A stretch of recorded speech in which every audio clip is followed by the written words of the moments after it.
सिमरिया बाजार में प्रशासन ने दिखाई सख्ती, सील की 13 दुकानें।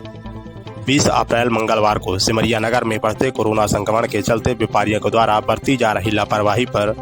प्रशासनिक अमले तहसीलदार प्रवीण त्रिपाठी, नायब तहसीलदार अनुपम पांडे, नगर परिषद सीएमओ के द्वारा नगर में पैदल मार्च कर नगर में फैल रहे कोरोना संक्रमण की दर किनार कर दुकान में चोरी छुपे व्यापार किया जा रहा था। साथ ही लॉकडाउन नियम की धज्जियां उड़ाई जा रही थी, जिस पर नगर की 13 दुकानें प्रशासनिक अमले के द्वारा